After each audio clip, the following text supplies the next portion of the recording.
Welcome back, everybody. Today, we're diving deep into a story that's both fascinating and disturbing, the case of Jennifer Pan. Yeah, a case that really makes you wonder how someone could go so far. Right. I mean, on the surface, you've got this seemingly ordinary young woman, Jennifer Pan, growing up in Markham, Ontario, figure skating, dreams of a career in healthcare, the whole 9 yards. But behind this facade, Behind the facade, there's this immense pressure she's facing from her parents, especially her dad. They had incredibly high expectations, pushing her relentlessly in school and extracurriculars. I mean, that's not uncommon, right? Lots of parents want their kids to succeed. Of course, of course. But with Jennifer's family, you've got to factor in the cultural context. They were immigrants, and for many immigrant families, academic achievement is like, well, it's everything. It's seen as the way to repay those sacrifices their parents made for a better life. So she's carrying the weight of her parents' dreams on her shoulders. Exactly. And that's where the cracks in this perfect picture start to show. To keep up this illusion of success, Jennifer starts faking things. Faking things. Like what? We're not talking about little white lies here. This is systematic deception. Years of it. Faked test results, forged report cards. Oh, wow. She even fabricated a high school diploma and a university acceptance letter. That's incredible. I mean, the level of deception is just mind-blowing. Right. And think about what that does to a person living in this constant fear of being exposed, the psychological toll it takes.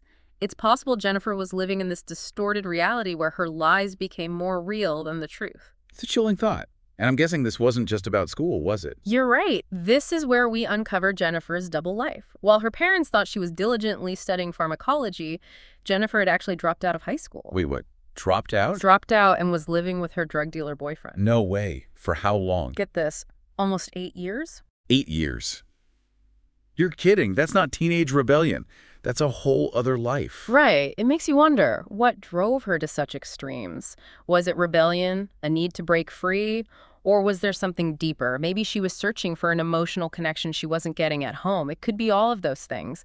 We have to remember, she's still young, figuring things out. So she's living this double life, and then boom, everything changes. 2010, Jennifer's parents uncover the truth, and they give her this ultimatum. It's either there's strict rules at home or being completely cut off, no money, no contact. Talk about pressure. Imagine being 24 and facing that. What a crossroads. What does she do? Well, she chose a third option, and it's a chilling one, a calculated plan with devastating consequences. She decided to stage a home invasion. Precisely. She enlists the help of her boyfriend's acquaintances to make it look like a random attack. Wow, this wasn't just a spur-of-the-moment thing, was it? This was planned. Absolutely. And that shift from avoidance and deception to this, it's a sign of desperation, a disturbing kind of resolve. Like she felt there was no other way out. It's incredible. So you have this young woman, a double life, an impossible choice, and a desperate plan. What happens next? Well, the night of November 8th, 2010, 3 individuals enter the Pan household. Shots are fired. Jennifer calls 911, seemingly terrified. Her mother is dead, and her father miraculously survives. It sounds like something out of a movie, but I bet things aren't what they seem. You got it. Those early police interviews, there are already inconsistencies popping up. Her speech is clear, articulate, despite the supposed trauma. Her grief, it seems selective, almost performative. It sounds like the investigators are getting suspicious. Exactly. They're starting to sense that something's not right. And as they dig deeper, the cracks in Jennifer's story begin to widen, revealing a truth much darker than anyone could have imagined. We left off with those early police interviews with Jennifer, and things weren't adding up. Her grief seemed off. Her story had holes. Yeah, it's in that second interview that things really start to unravel. She's still technically a witness, but the investigators, they're shifting gears, subtly treating her more like a suspect. And that pressure must have been intense. They start picking apart her story, focusing on those details about the intruders, especially her being tied up. And the detective leading the interview, he's really smart about it.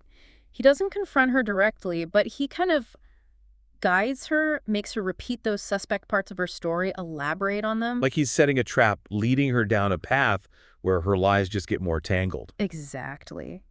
And it works. Jennifer gets flustered. She starts contradicting herself, forgetting details she mentioned before. Like in her first account, she never even mentioned being tied up before being taken downstairs. The more she talks, the more her story falls apart. It's a classic case of the pressure getting to her. And then comes the bombshell that really changes everything. Jennifer's father, Han, he wakes up from his coma. Wow, that's huge. It is. Han's testimony directly contradicts key parts of Jennifer's story. He says she wasn't tied up at all. He even remembers seeing her walking around, talking to the intruders like she knew them. That's devastating for her story. But didn't Han have brain damage from the gunshot? Yes, and that adds another layer to this.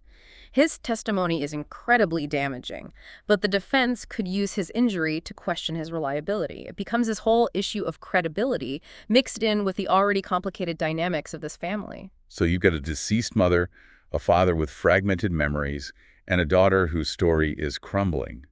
Where do the investigators go from here? They know they need a confession. That's when Detective William Gates steps in, a seasoned investigator known for getting people to talk. I've heard about Gates. His interrogation of Jennifer, it's like watching a masterclass in psychology. Absolutely. He's very deliberate, starts by pacing the conversation, building rapport with Jennifer, even expressing sympathy for her tough relationship with her parents. He's playing the long game, gaining her trust before turning up the heat. Exactly. Classic interrogation technique. Disarm the suspect, make them feel comfortable before hitting them with the truth. Gates also uses this brilliant tactic, what's called the how and why technique.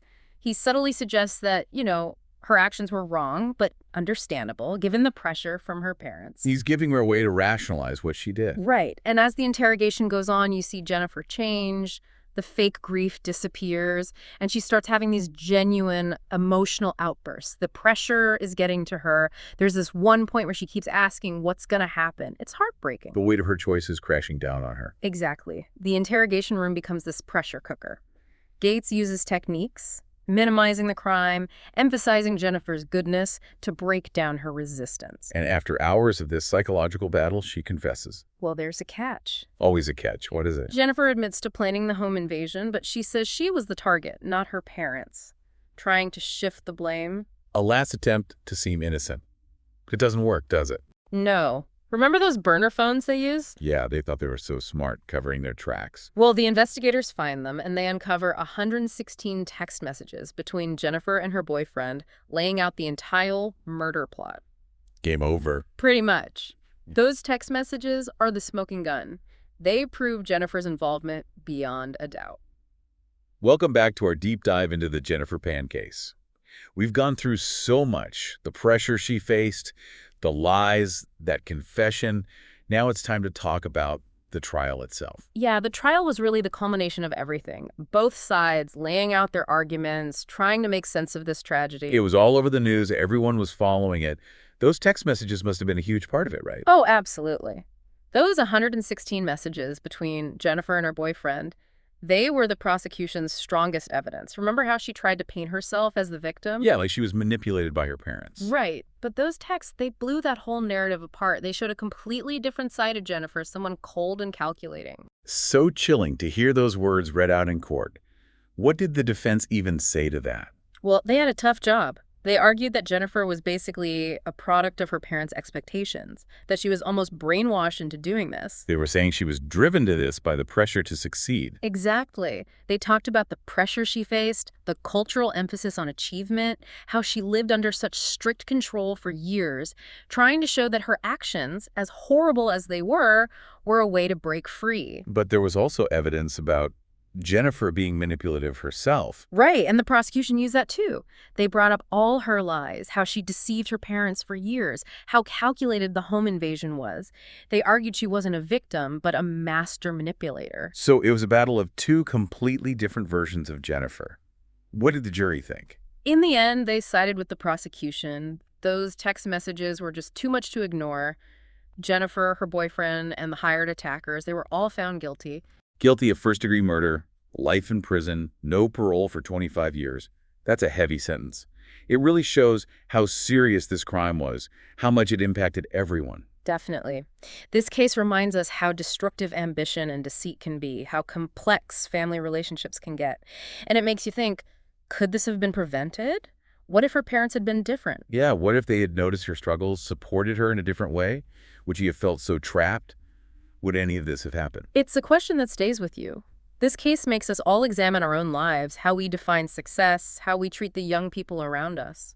It's a story about ambition, family, the dark side of human nature. It's captivated people, horrified them, and left us all with more questions than answers. It reminds us that even in the darkest situations, there's always more to learn, more to understand.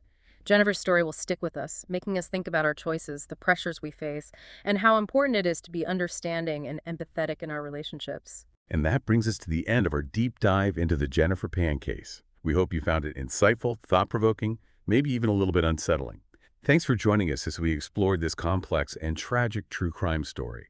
It's a chilling reminder of how fragile life is and the devastating consequences of unchecked ambition and deceit.